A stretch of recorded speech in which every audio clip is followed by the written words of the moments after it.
Hello dear student, મજામાં હશો બધા? કેમેસ્ટ્રીનો આજનો આપણો લેક્ચર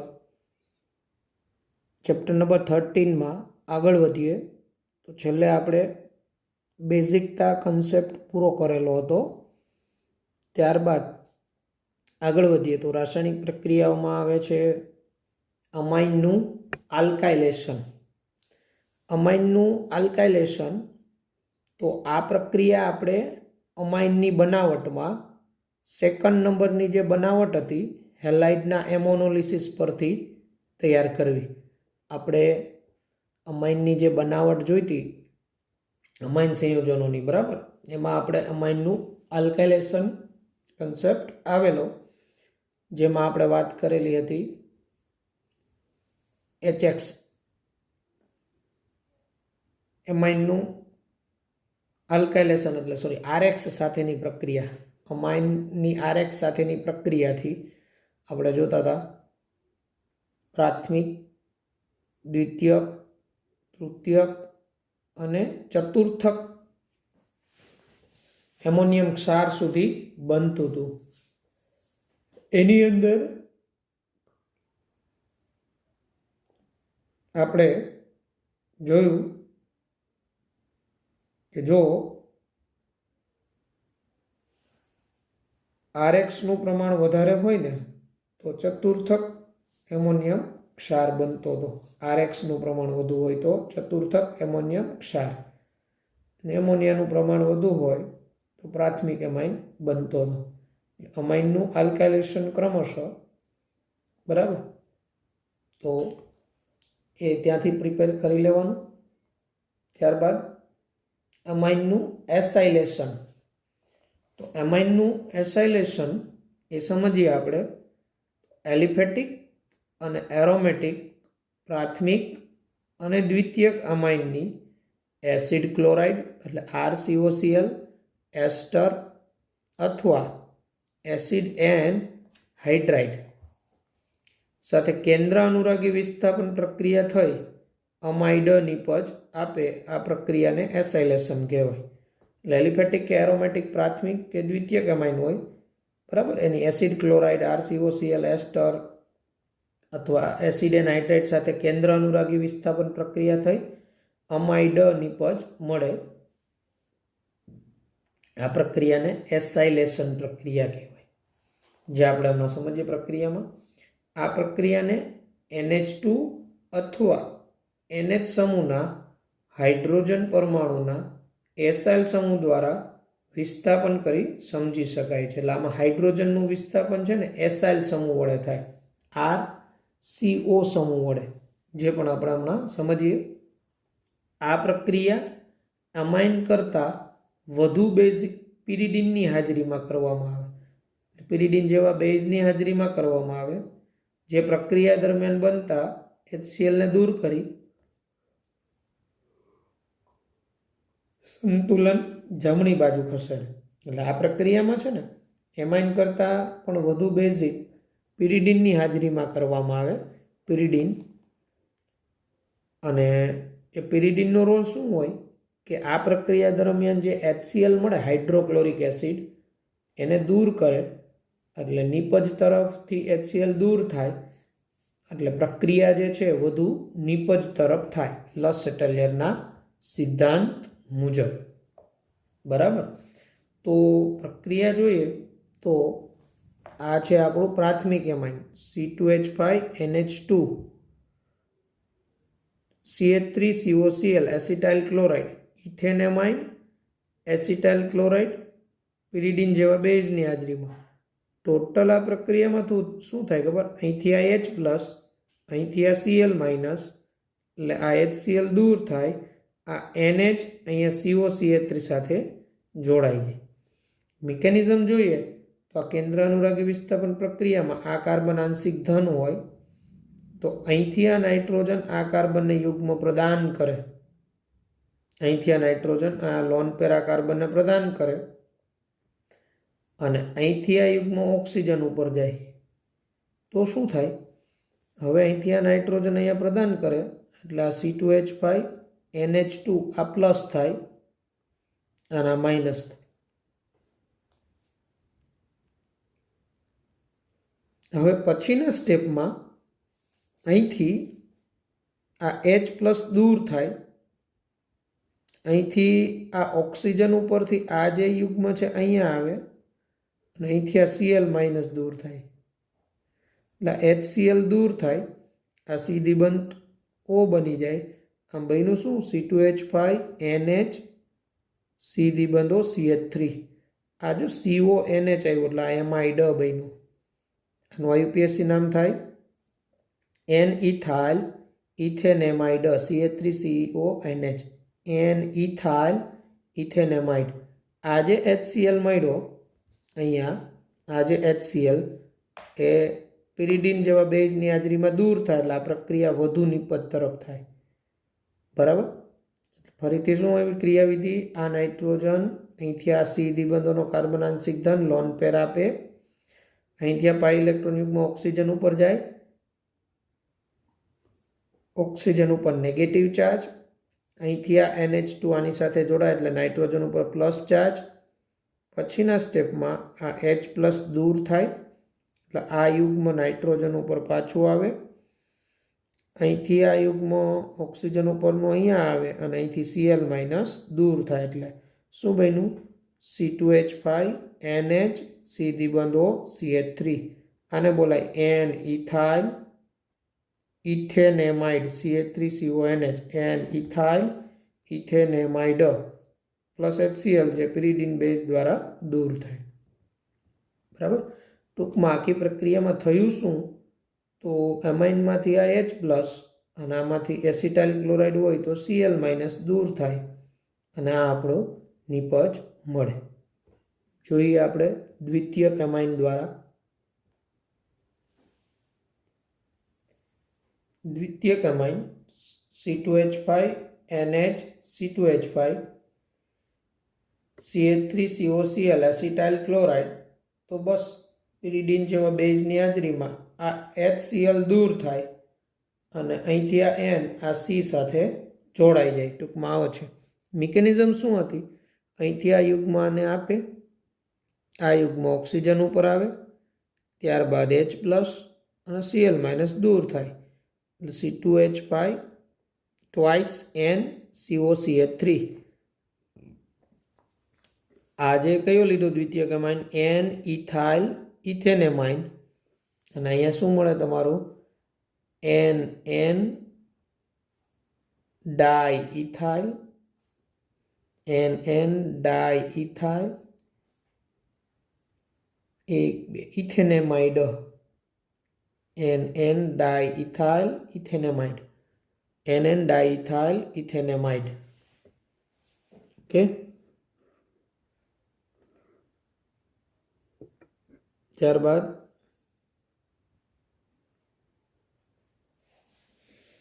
એનિલિન. બેન્ઝીન રિંગ ઉપર NH2 એનિલિન એની એસિટિક એનહાઇડ્રાઇડ સાથે CH3 સીધી બંધ O બોન્ડ O બોન્ડ સીધી બંધ O CH3. એનિલિનની એસિટિક એનહાઇડ્રાઇડ સાથે પ્રક્રિયા, અહીંથી આ H+, અહીંથી CH3COO-. આમાંથી આની ક્રિયાવિધિમાં શું હોય? અહીંથી અહીંયા યુગ્મ પ્રદાન કર્યા. બરાબર. અને અહીંથી આ CH3COO- આ H+ એટલે માઇનસ શું થઈ જાય? આમાંથી CH3COOH એસિટિક એસિડ. અને અહીંથી આ H+ એક દૂર થઈ એટલે આ NH, અહીંથી આ H+, અહીંથી આ CH3COO-. અહીંથી આ જોડાઈ જાય, સીધી બંધ O CH3 plus CH3COOH acetic acid દૂર થાય. આને બોલાય N-ફિનાઇલ ઇથેનેમાઇડ. N-ફિનાઇલ ઇથેનેમાઇડ બને એસિટિક એનહાઇડ્રાઇડની હાજરીમાં. બરાબર. ટૂંકમાં થયું શું? અહીંથી H+, અહીંથી CH3COO-, CH3COO દૂર થયું, આ કેન્દ્ર અનુરાગી વિસ્થાપન થયું, એસાઇલેશન. બરાબર. તૃતીયક એમાઇન છે એ એસાઇલેશન ન આપે કારણ કે તૃતીયક એમાઇનમાં નાઇટ્રોજન પાસે હાઇડ્રોજન હોતો નથી. ઓકે. બેન્ઝોઇલેશન. જો તમે એસિટાઇલ ક્લોરાઇડની જગ્યાએ બેન્ઝોઇલ ક્લોરાઇડ લ્યો ને તો જે પ્રક્રિયા છે એ બેન્ઝોઇલેશન પ્રક્રિયા તરીકે ઓળખાય. જેમ કે પ્રાથમિક અને દ્વિતીયક એમાઇન બેન્ઝોઇલ ક્લોરાઇડ સાથે પણ પ્રક્રિયા કરે, આ પ્રક્રિયાને બેન્ઝોઇલેશન કહેવાય. જેમ કે ethane amine plus benzoyl chloride pyridine base, તો અહીંથી Cl માઇનસ, અહીંથી H પ્લસ અને આ N આ કાર્બનને લોન પેર આપીને જોડાઈ જાય. એટલે બને શું? અહીંથી Cl માઇનસ તો દૂર થઈ જાય, એટલે આ લખી નાખીએ આપણે C6H5 C દ્વિબંધ O. આમાંથી H પ્લસ દૂર થાય, NH જોડાઈ જાય, NH C2H5 NH C2H5. તો આને બોલાય N ethyl benzamide. C6H5CO NH N ethyl benzamide કહેવાય. પ્લસ HCl અથવા માઇનસ HCl. એવી જ રીતે આ aniline C6H5NH2 benzoyl chloride C6H5COCl. આમાંથી H પ્લસ, આમાંથી Cl માઇનસ, માઇનસ HCl અને અહીંથી આ જોડાઈ જાય C6H5 C દ્વિબંધ O NH C6H5, જેને કહેવાય N ફિનાઇલ બેન્ઝેમાઇડ. N ફિનાઇલ બેન્ઝેમાઇડ. આ રીતે પ્રાથમિક કે દ્વિતીયક એમાઇનની બેન્ઝોઇલ ક્લોરાઇડ સાથે પ્રક્રિયા હોય તો આ પ્રક્રિયા બેન્ઝોઇલેશન પ્રક્રિયા તરીકે ઓળખાય. આ એક પ્રકારની કેન્દ્ર અનુરાગી વિસ્થાપન પ્રક્રિયા છે. ઓકે. ત્યારબાદ આલ્કાઇલ એમાઇન અને એરાઇલ એમાઇનની કાર્બાઇલ એમાઇન પ્રક્રિયા વર્ણવો અથવા પ્રાથમિક એમાઇનમાંથી આઇસોસાયનાઇડ સંયોજનની બનાવટ સમજાવો. વિદ્યાર્થી મિત્રો, આ મોસ્ટ આઈએમપી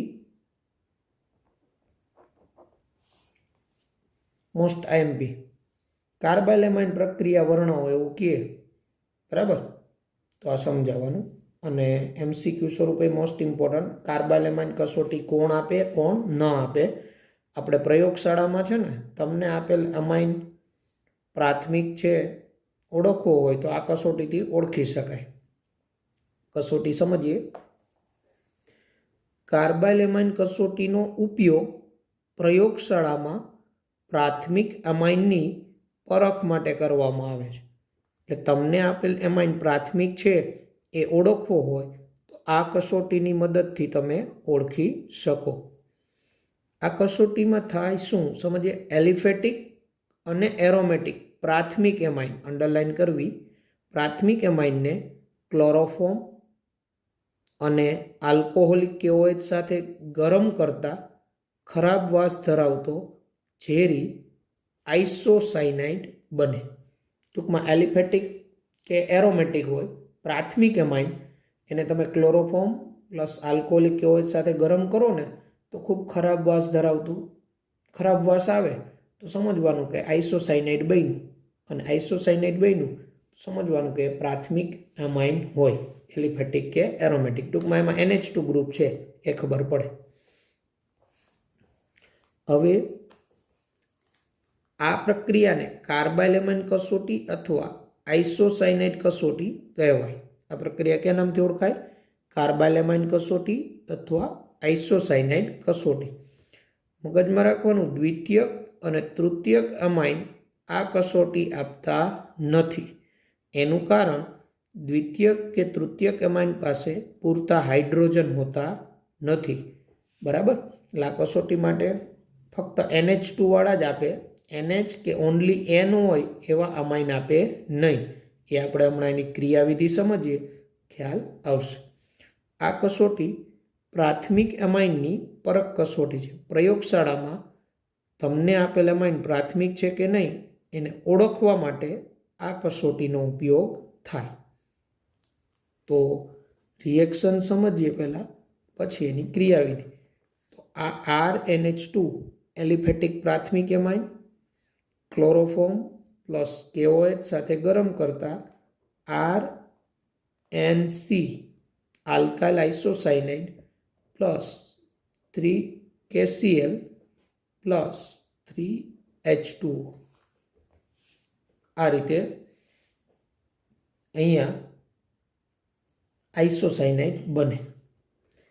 એટલે ઇથેનેમાઇન હોય CH3CH2NH2 ethanamine plus chloroform 3 mole KOH ગરમ કરો તો CH3CH2NC ઇથાઇલ આઇસોસાયનાઇડ મળે, બરાબર, જે ઇથાઇલ કાર્બાઇલેમાઇન તરીકે ઓળખાય, પ્લસ KCl પ્લસ H2O મળે, બરાબર. આવી જ રીતે એનિલિન હોય તો આવી રીતે એનિલિન હોય, બેન્ઝીન ઉપર NH2 plus chloroform plus 3 mole KOH ગરમ કરો તો ફિનાઇલ આઇસોસાયનાઇડ મળે, બેન્ઝીન ઉપર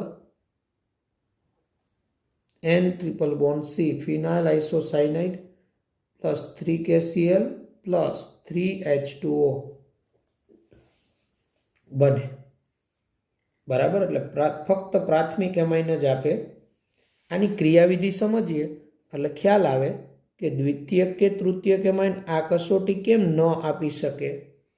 તો જોઈએ, જો અને પ્રથમ સ્ટેપમાં શું થાય ખબર, આ જે OH માઇનસ આપણે લીધો ને KOH base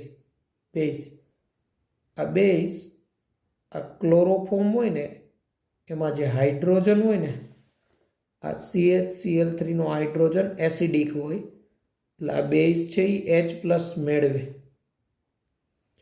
base H plus મેળવે એટલે આ શું બને CCl3, અહીંયા લોન પેર, અહીં ત્યાં H પ્લસ મેળવી લે, આ યુગમાં અહીંયા આવે એટલે CCl3 પ્લસ H2O. હવે આ જે CCl3 છે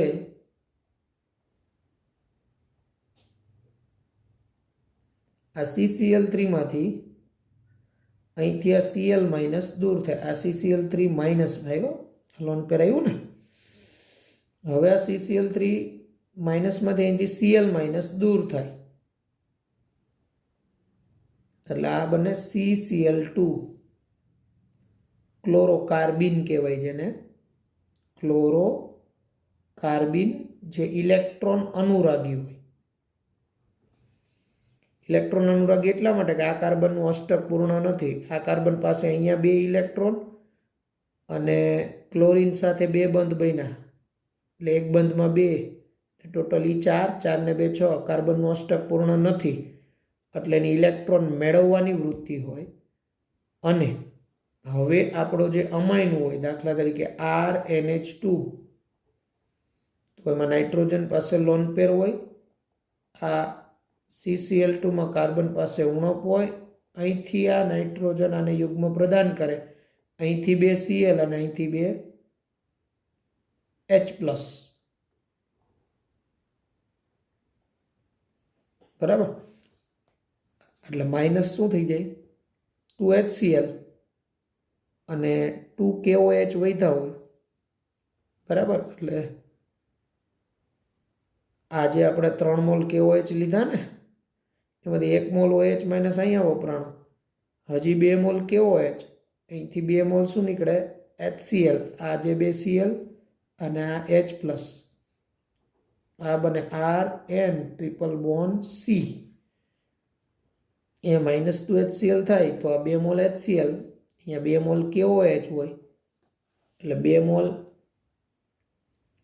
KCl plus 2 mall H2O, 1 mall H2O અહીંયા બન્યો એટલે ટોટલ 3 મોલ H2O, આ Cl માઇનસ ને આમાંથી 1 K પ્લસ એટલે KCl ત્યાં, અને અહીંયા જે 2 HCl ને 2 મોલ KOH એટલે 2 મોલ KCl ત્યાં, આમ total 3 mall KCl plus 3 mall H2O મુક્ત થાય. તો આની ક્રિયાવિધિ તમે જોશો તો આ જે ક્લોરોકાર્બિન બન્યું એમાં ક્લોરીન કેટલા 2, તો આ 2 ક્લોરીનને દૂર કરવા માટે અહીંયા હાઇડ્રોજન કેટલા હોવો જોઈએ 2, જ્યારે દ્વિતીયક એમાઇન હોય ત્યારે અહીંયા હાઇડ્રોજન કેટલા હોય એક અને તૃતીયક એમાઇન હોય તો એમાં નાઇટ્રોજન પાસે હાઇડ્રોજન જ ન હોય, જેથી આ સીએલને રિપ્લેસ કરી શકે નહીં. એટલે દ્વિતીયક કે તૃતીયક એમાઇન હોય તો આ આઇસોસાયનાઇડ કસોટી એટલે કે કાર્બાઇલ એમાઇન કસોટી આપે નહીં, કારણ કે એમાં નાઇટ્રોજન પાસે પૂરતા હાઇડ્રોજન હોતા નથી. આ ઉપરાંત એવો MCQ પૂછે કે કાર્બાઇલ એમાઇન કસોટીમાં કયો ઇલેક્ટ્રોન અનુરાગી બને, તો કયો ઇલેક્ટ્રોન અનુરાગી? આ ક્લોરોકાર્બિન, જેમાં કાર્બન પાસે ઇલેક્ટ્રોનની ઉણપ હોય. બરાબર. એટલે કાર્બાઇલ એમાઇન કસોટી નીટમાં MCQની દ્રષ્ટિએ મોસ્ટ ઇમ્પોર્ટન્ટ. એવા MCQ પૂછે નીચેનામાંથી કયું કાર્બાઇલ એમાઇન કસોટી આપે, તો આપણો જવાબ શું આવશે? જેમાં NH2 આવતો હોય ને, પ્રાથમિક એલિફેટિક કે એરોમેટિક એમાઇન હોય ને, એ કાર્બાઇલ એમાઇન કસોટી આપી. બરાબર. અથવા મેં પૂછે નીચેનામાંથી કયું સંયોજન ક્લોરોફોર્મ એ આલ્કોહોલિક કે OH સાથે ગરમ કરતા ખૂબ ખરાબ વાસવાળું સંયોજન બનાવે, તો પણ આપણો જવાબ શું આવે? એલિફેટિક કે એરોમેટિક પ્રાથમિક એમાઇન જ આ કસોટી આપે. ઓકે, એટલે મગજમાં બેસાડી દેવાનું. દ્વિતીયક કે તૃતીયક એમાઇન આ કસોટી આપે નહીં. શા માટે? તો એની ક્રિયાવિધિમાં આપણે સમજી શકીએ. બરાબર. ઓકે, મોસ્ટ આઈએમપી રિએક્શન વ્યવસ્થિત લખીને પ્રિપેર કરી નાખવાની. ક્રિયાવિધિ બોર્ડમાં ક્યાંય લખવાની નથી, તમારે નીટના પોઈન્ટ ઓફ વ્યૂ સમજવા માટે. ઓકે,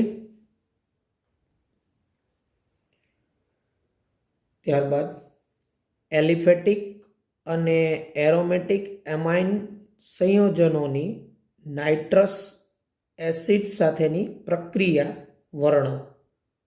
બરાબર. HNO2 સાથેની પ્રક્રિયા વર્ણવવાની છે. તો વિદ્યાર્થી મિત્રો, પ્રાથમિક, દ્વિતીયક અને તૃતીયક એમ ત્રણેય પ્રકારના એમાઇન સંયોજનો જુદી જુદી રીતે HNO2 સાથે પ્રક્રિયા કરે. આ નાઇટ્રસ એસિડ સાથે છે ને, પ્રાથમિક એમાઇન N2 વાયુ મુક્ત કરે, પણ દ્વિતીયક કે તૃતીયક એમાઇન હોય ને તો N2 વાયુ મુક્ત કરતા નથી. એ પણ આપણે સમજીએ. બરાબર. એવા MCQ આમાંથી અગત્યના. એટલે નાઇટ્રસ એસિડ સાથેની પ્રક્રિયામાં પ્રાથમિક એમાઇન આલ્કોહોલ બનાવે, દ્વિતીયક એમાઇન આપણે હમણાં જોશું નાઇટ્રોસો કમ્પાઉન્ડ બનાવે, અને તૃતીયક એમાઇન હોય ને તો નાઇટ્રાઇટ ક્ષાર બનાવે. જો અહીં HNO2 એ NaNO2 અને HCl વચ્ચેની પ્રક્રિયાથી બનાવાય. નાઇટ્રસ એસિડ કઈ રીતે બને? NaNO2 પ્લસ HCl લ્યો એટલે HNO2 બને. બરાબર. હવે આમાં થાય શું? તો પ્રાથમિક આલ્કાઇલ એમાઇનની HNO2 સાથેની પ્રક્રિયા, પ્રાથમિક આલ્કાઇલ એમાઇન એટલે RNH2 HNO2 સાથે પ્રક્રિયા કરી આલ્કાઇલ ડાયોજેનિયમ ક્ષાર બનાવે. અને આલ્કાઇલ ડાયોજેનિયમ ક્ષાર હોય ને અસ્થાયી હોય, અને અસ્થાયી હોય આ પ્રકારના ક્ષારમાંથી N2 મુક્ત થાય અને એ આલ્કોહોલમાં ફેરવાય.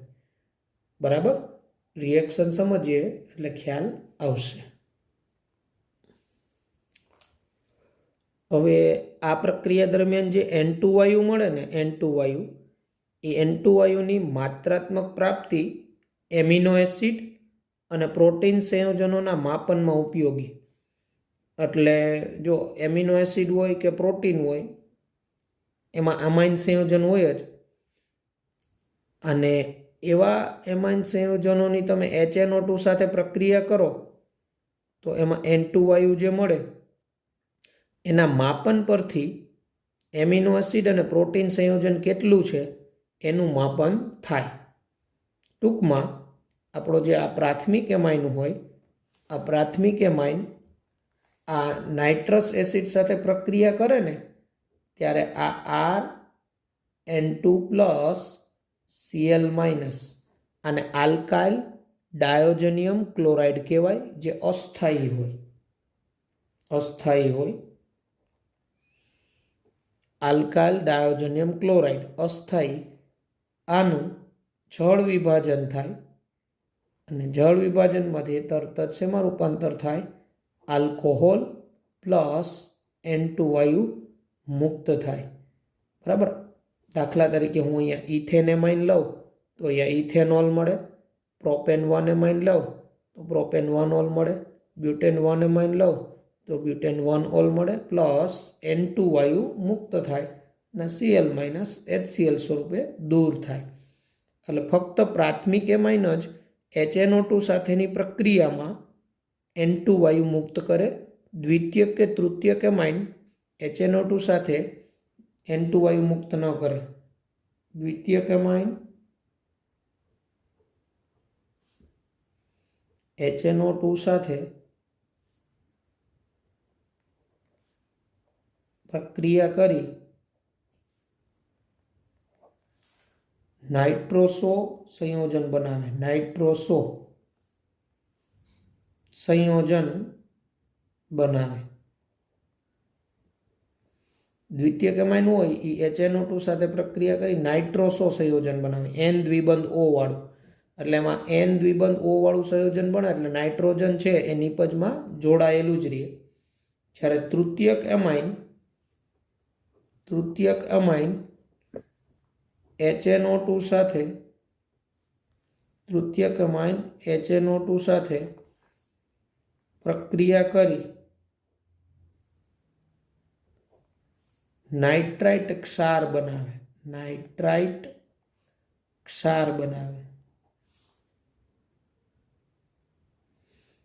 બરાબર. એટલે આપણે મગજમાં રાખીશું દ્વિતીયક એમાઇન HNO2 સાથે નાઇટ્રોસો સંયોજન બનાવે N દ્વિબંધ O વાળા, અને તૃતીયક એમાઇન HNO2 સાથે પ્રક્રિયા કરી નાઇટ્રાઇટ ક્ષાર બનાવે. નાઇટ્રાઇટ NO2 વાળા ક્ષાર બનાવે. એટલે આમાંથી છે ને કેવા MCQ મોસ્ટ ઇમ્પોર્ટન્ટ, તમને એમ પૂછે કે નીચેનામાંથી કયો એમાઇન HNO2 સાથે પ્રક્રિયાથી N2 વાયુ મુક્ત કરે, તો આપણે મગજમાં રાખવાનું NH2 વાળો પ્રાથમિક એલિફેટિક કે એરોમેટિક એમાઇન. આવી જ રીતે તમે અહીંયા એલિફેટિક લ્યો એનિલિન તો અહીંયા બેન્ઝીન ડાયોજેનિયમ ક્લોરાઇડ ક્ષાર મળે. જે આપણે ફિનોલની બનાવટ જોઈ હતી ને એમાં એનિલિનમાંથી આપણે બેન્ઝીન ડાયોજેનિયમ ક્લોરાઇડ બનાવ્યું હતું. આ રીતે જો એરોમેટિક પ્રાથમિક એમાઇન હોય ને, એરોમેટિક એટલે એનિલિન, એરોમેટિક પ્રાથમિક એમાઇન એટલે એનિલિન, એની HNO2 સાથે પ્રક્રિયા એનિલિન પ્લસ HNO2. આ HNO2 બને કઈ રીતે, તો NaNO2 પ્લસ HCl અને 273 કેલ્વિનથી 277 કેલ્વિન એટલે 0 થી 5 સેલ્સિયસ તાપમાનના ગાળામાં થાય. આ બને બેન્ઝીન ડાયોજેનિયમ ક્લોરાઇડ. બેન્ઝીન ઉપર N2 plus Cl minus benzene diazonium chloride મળે, BDC, બેન્ઝીન ડાયોજેનિયમ ક્લોરાઇડ. આ પણ ઓરડાના તાપમાને અસ્થાયી હોય, BDC, બરાબર. એટલે HNO2 સાથે પ્રક્રિયાથી કોણ N2 વાયુ મુક્ત કરે, તો પ્રાથમિક એમાઇન મુક્ત કરે, દ્વિતીયક કે તૃતીયક એમાઇન મુક્ત કરે નહીં. હવે આ બેન્ઝીન ડાયોજેનિયમ ક્લોરાઇડ ક્ષાર અને અહીંયા જે આપણો હતો આ આલ્કાઇલ ડાયોજેનિયમ ક્લોરાઇડ, આ અસ્થાયી છે, જ્યારે આની સ્થાયીતા એના કરતાં વધુ હોય, કારણ કે એમાં રેઝોનન્સને કારણે સ્ટેબલ હોય. ઓરડાના તાપમાને અસ્થાયી, નીચા તાપમાને સ્થાયી છે, BDC, બેન્ઝીન ડાયોજેનિયમ ક્લોરાઇડ. અને આ બેન્ઝીન ડાયોજેનિયમ ક્લોરાઇડ ખૂબ અગત્યનું કમ્પાઉન્ડ છે, અગત્યનું સંયોજન છે. એમાંથી ઘણા બધા કાર્બનિક સંયોજનો આપણે બનાવી શકીએ છીએ. તો આ કાર્બાઇલ એમાઇન કસોટી, આ HNO2 સાથેની પ્રક્રિયાઓ, આમાંથી MCQ નીટમાં મોસ્ટ ઇમ્પોર્ટન્ટ. આપણે HNO2 સાથેની પ્રક્રિયામાં મગજમાં રાખીશું કે નીચેનામાંથી કયું કમ્પાઉન્ડ HNO2 સાથેની પ્રક્રિયાથી ડાયનાઇટ્રોજન એટલે N2 વાયુ મુક્ત કરે, તો શું આવશે? પ્રાથમિક એમાઇન હોય ને એલિફેટિક કે એરોમેટિક, તો એ મુક્ત કરે. જ્યારે દ્વિતીયક અને તૃતીયક એમાઇન N2 મુક્ત ન કરે, કારણ કે દ્વિતીયક એમાઇન HNO2 સાથે પ્રક્રિયા કરી નાઇટ્રોસો સંયોજન બનાવે N દ્વિબંધ O વાળા, અને તૃતીયક એમાઇન HNO2 સાથે પ્રક્રિયા કરી નાઇટ્રાઇટ ક્ષાર બનાવે. એટલે ટૂંકમાં એનો જે નાઇટ્રોજન હોય એ તો જે તે સંયોજનમાં જ જોડાયેલો રહે, પરિણામે એ N2 વાયુ મુક્ત કરે નહીં. ઓકે, તો આ હતી HNO2 સાથેની રાસાયણિક પ્રક્રિયા અમાઇનની. ઓકે,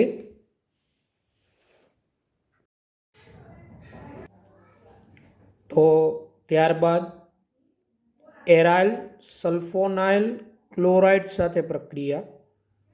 વિદ્યાર્થી મિત્રો, MCQની દ્રષ્ટિએ આ પણ કન્સેપ્ટ ઉપયોગી છે કે આ એરાઇલ સલ્ફોનાઇલ ક્લોરાઇડ સાથે કયો એમાઇન પ્રક્રિયા કરે, કયો ન કરે, શા માટે સમજતા જઈએ. એરાઇલ સલ્ફોનાઇલ ક્લોરાઇડ એટલે બેન્ઝીન સલ્ફોનાઇલ ક્લોરાઇડ, જેનું અણુસૂત્ર C6H5SO2Cl એટલે કે બેન્ઝીન ચક્ર સાથે SO2Cl, જેમાં સલ્ફર સાથે બંને ઓક્સિજન દ્વિબંધથી હોય અને એક Cl અને સલ્ફરનો એક બંધ બેન્ઝીન ચક્રના કાર્બન સાથે. આ જે છે એ હિન્સબર્ગ પ્રક્રિયક તરીકે ઓળખાય છે. ક્યાં નામથી ઓળખાય છે? હિન્સબર્ગ પ્રક્રિયક. હિન્સબર્ગ વૈજ્ઞાનિક છે.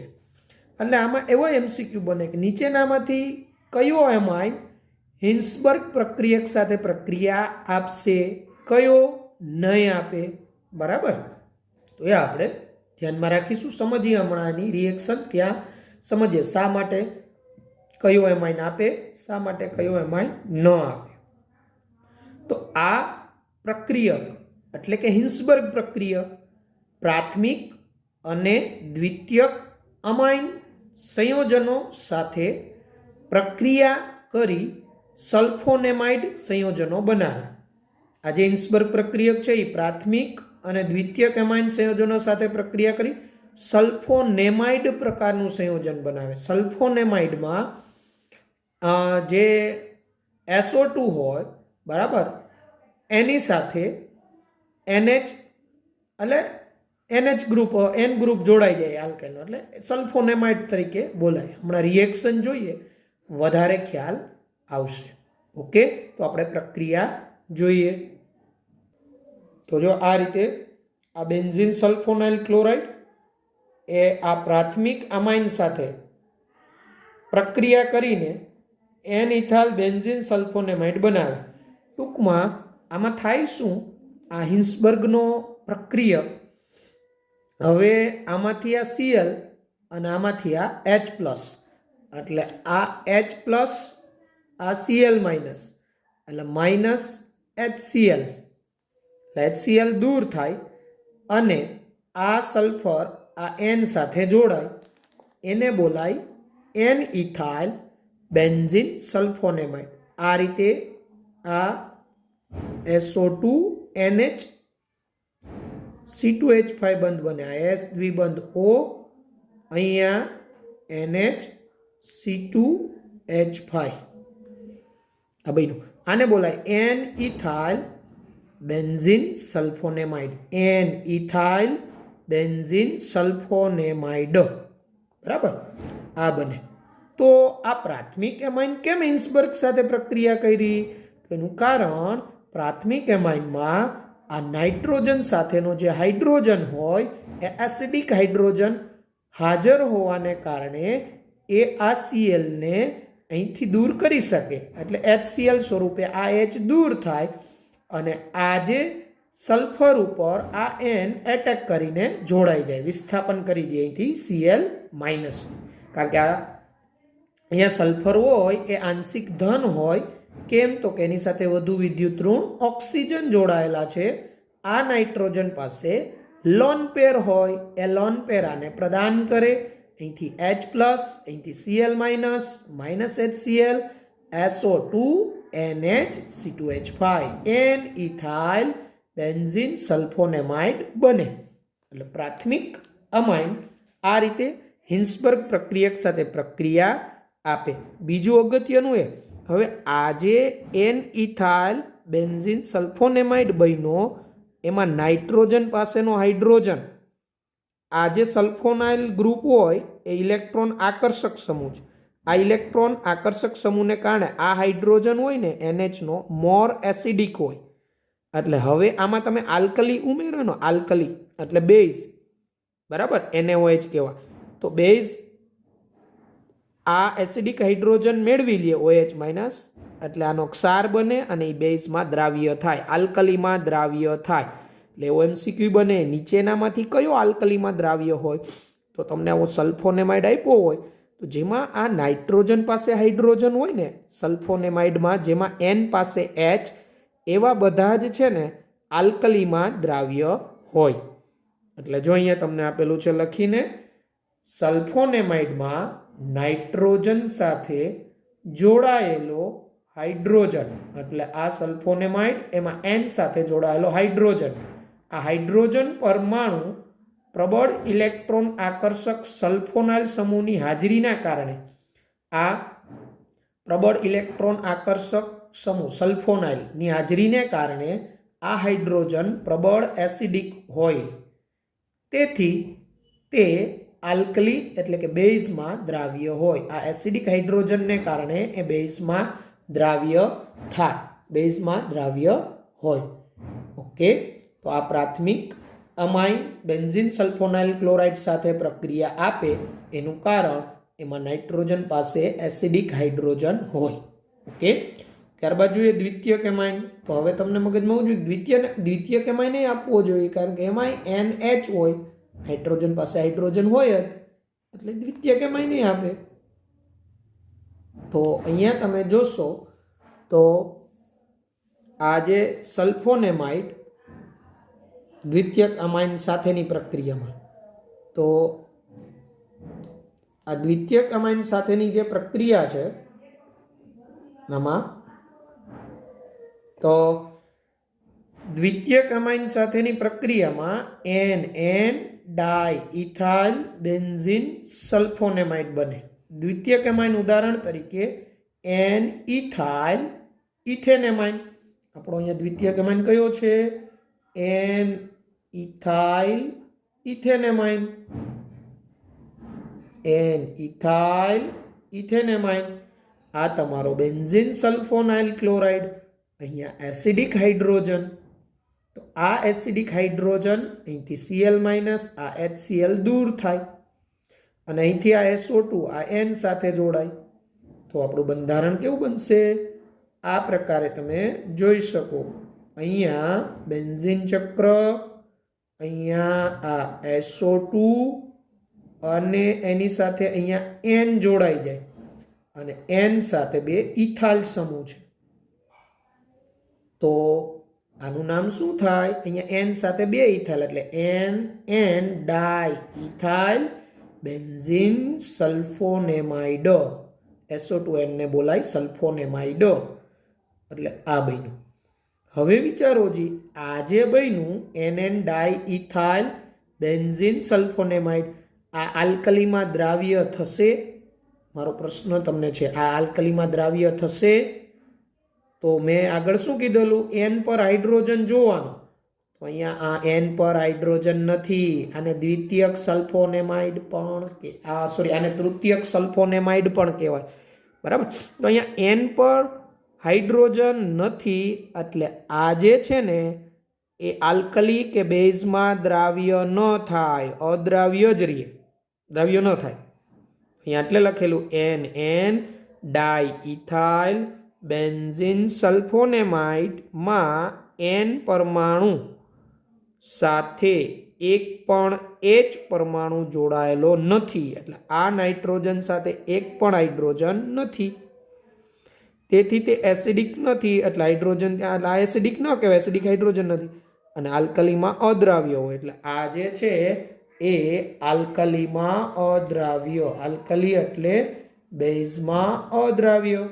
તો હવે જો તમે વિચારો, પ્રાથમિક અને દ્વિતીયક અમાઇનનું મિશ્રણ હોય અને સાથે તૃતીયક અમાઇન હોય, તો એ મિશ્રણનું અલગીકરણ કરવું હોય તો આ પદ્ધતિ ઉપયોગી થાય. કઈ રીતે? ચાલો, પ્રાથમિક, દ્વિતીયક, તૃતીયક એમાઇન ત્રણેયનું મિશ્રણ છે, એમાં તમે બેન્ઝીન સલ્ફોનાઇલ ક્લોરાઇડ ઉમેરો તો પ્રાથમિક ને દ્વિતીયક એમાઇન પ્રક્રિયા કરી અને આવા સલ્ફોનેમાઇડ બનાવી દેશે. પણ તૃતીયક એમાઇન બેન્ઝીન સલ્ફોનાઇલ ક્લોરાઇડ સાથે પ્રક્રિયા ન કરે. કેમ ન કરે? તો કે તૃતીયક એમાઇનમાં નાઇટ્રોજન પાસે હાઇડ્રોજન જ ન હોય. તો તો તૃતીયક એમાઇન, તો ત્યાંથી જ અલગ પડી ગયો. હવે શું થશે? હવે તમે એ જે મિશ્રણ એને ગાળણ કરો ને એટલે તૃતીયક એમાઇન તો પ્રક્રિયા કર્યા વગરનો અદ્રાવ્ય રહે, અલગ પડે. હવે દ્વિતીયક પ્રાથમિક દ્વિતીયકનું મિશ્રણ હોય સલ્ફોનેમાઇડનું, હવે એમાં તમે આલ્કલી ઉમેરો તો એન આલ્કાઇલ સલ્ફોનેમાઇડ હોય ને એ દ્રાવ્ય થાય. આ કેવો રહે? અદ્રાવ્ય. પાછું ગાળણ કરો તો અદ્રાવ્ય અને પેલો દ્રાવ્ય અલગ થાય, અને પછી એનું એસિડીકરણ કરી નાખો ને એટલે પ્રાથમિક એમાઇન દ્વિતીયક એમાઇન બધા અલગ થઈ જાય. આ પ્રક્રિયા છે ને એ પ્રાથમિક દ્વિતીયક તૃતીયક એમાઇનનું અલગીકરણ કરવું હોય ને મિશ્રણમાંથી તો આ હિન્સબર્ગના પ્રક્રિયક વપરાય. હાલમાં તો એની જગ્યાએ પેરાટોલ્યુઇન સલ્ફોનાઇલ ક્લોરાઇડનો ઉપયોગ થાય છે. પીટીએસનો પેરાટોલ્યુઇન સલ્ફોનાઇલ ક્લોરાઇડનો ઉપયોગ થાય. બરાબર, તો જોઈએ આગળ. તો જો તૃતીયક એમાઇન સંયોજનો એટલે R3N એ બેન્ઝીન સલ્ફોનાઇલ ક્લોરાઇડ સાથે પ્રક્રિયા કરતા નથી, કારણ કે તેમાં નાઇટ્રોજન પાસે H હોતો નથી. એટલે મગજમાં રાખજો, પ્રાથમિક દ્વિતીયક અને તૃતીયક એમાઇનમાંથી તૃતીયક એમાઇન બેન્ઝીન સલ્ફોનાઇલ ક્લોરાઇડ એટલે કે હિન્સબર્ગના પ્રક્રિયક સાથે પ્રક્રિયા ન આપે, કારણ કે એમાં N પાસે હાઇડ્રોજન ન હોય. જ્યારે પ્રાથમિક ને દ્વિતીયક એમાઇન આપે અને અનુક્રમે સલ્ફોનેમાઇડ બનાવે છે, જે આપણે રિએક્શન આગળ હમણાં જોઈ. એમાઇન સંયોજનો C6H5SO2Cl એટલે બેન્ઝીન સલ્ફોનાઇલ ક્લોરાઇડ સાથે જુદી જુદી રીતે પ્રક્રિયા કરવાનો આ ગુણધર્મ પ્રાથમિક દ્વિતીયક અને તૃતીયક એમાઇનને વિભેદિત કરવા, બરાબર, એટલે ઓળખવા, જુદા પાડવા અને તેમના મિશ્રણને અલગીકરણમાં ઉપયોગી થાય. એટલે હિન્સબર્ગનો પ્રક્રિયક પ્રાથમિક દ્વિતીયક તૃતીયક એમાઇનને વિભેદિત કરવા અને મિશ્રણના અલગીકરણમાં ઉપયોગી છે. બરાબર. જો કે હાલમાં બેન્ઝીન સલ્ફોનાઇલ ક્લોરાઇડના સ્થાને પેરાટોલ્યુઇન સલ્ફોનાઇલ ક્લોરાઇડનો ઉપયોગ થાય. પેરાટોલ્યુઇન સલ્ફોનાઇલ ક્લોરાઇડ એટલે બેન્ઝીન ચક્ર, એમાં પેરા સ્થાને CH3, અહીંયા SO2Cl, આને પેરાટોલ્યુઇન સલ્ફોનાઇલ ક્લોરાઇડ કહેવાય. આનો ઉપયોગ એટલા માટે કે આ જે પ્રક્રિયકની મદદથી આપણે પ્રાથમિક દ્વિતીયક તૃતીયક એમાઇનને અલગ કરીએ તો અલગીકરણ પછી આ પેરાટોલ્યુઇન સલ્ફોનાઇલ ક્લોરાઇડ છે ને પાછો આપણે મૂળભૂત સ્વરૂપે મળી જાય છે. એટલે આપણે આ પેરાટોલ્યુઇન સલ્ફોનાઇલ ક્લોરાઇડ પાછો મૂળભૂત સ્વરૂપે મળી જાય અલગીકરણના અંતે, એટલે બેન્ઝીન સલ્ફોનાઇલ ક્લોરાઇડના સ્થાને આ પેરાટોલ્યુઇન સલ્ફોનાઇલ ક્લોરાઇડનો ઉપયોગ થાય.